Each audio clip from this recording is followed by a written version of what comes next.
Hello అందరికీ, ఎలా ఉన్నారు? ఈరోజు నేను మజ్జిగ పులుసు ఎలా చేయాలో చూపిస్తున్నాను. చాలామందికి తెలిసే ఉంటుంది ఎలా చేయాలో.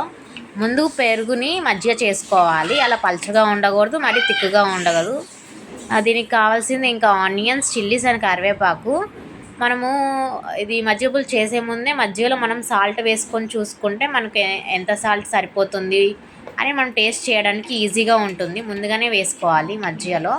మీకు చూస్తేనే అర్థమవుతుంది ఇది ఎంత థిక్నెస్లో ఉందని మజ్జిగ. తర్వాత ఇంకా స్టవ్ వెలిగించి స్టవ్ పైన బాండి పెట్టుకొని పోపు వేసుకోవడమే. సరిపడినంత ఆయిల్ వేసుకొని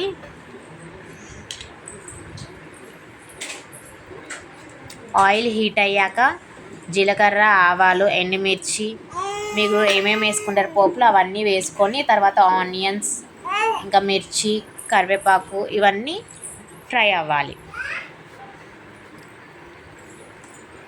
ఆయిల్ హీట్ అయింది చూసారు. ఆయిల్ హీట్ అయిన తర్వాత ఆనియన్స్, మిర్చి, కరివేపాకు వేయాలి.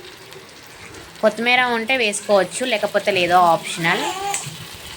ఇవి ఎక్కువ ఫ్రై అవ్వకూడదు. ఎక్కువ ఫ్రై అయితే టేస్ట్ బాగుండదు. ఎందుకంటే కొంచెము ఆనియన్స్ మనకి నోటికి తగలాలంటే కొంచెం పచ్చిగా ఉంటేనే బాగుంటుంది.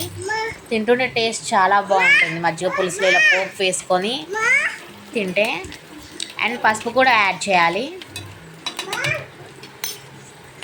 ఇంకా స్టవ్ ఆపేస్తున్నాను. ఇది పోపు అయితే చల్లారాకనే మధ్యలో వేయాలి, లేకపోతే వేడివేడిది వేసేస్తే అది మజ్జిగ పులుసు అనేది అది పులుపు వచ్చేస్తుంది.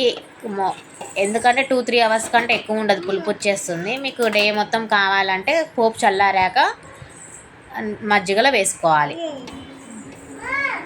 మనం సాల్ట్ ముందుగానే వేసుకున్నాం కాబట్టి పోపు వేసేసుకొని కలుపుకుంటే ఇంకా మజ్జిగ పులుసు రెడీ అయిపోయినట్టే. మీరు ఎలా చేస్తారో కామెంట్ చేయండి. మజ్జిగ పులుసు ఎప్పుడైనా చేసుకొని తిన్నారా లేదా అని. ఇంకా అన్నంలో కలిపేసుకొని తింటున్నాను. మజ్జిగ పులుసు అయితే చాలా బాగుంది.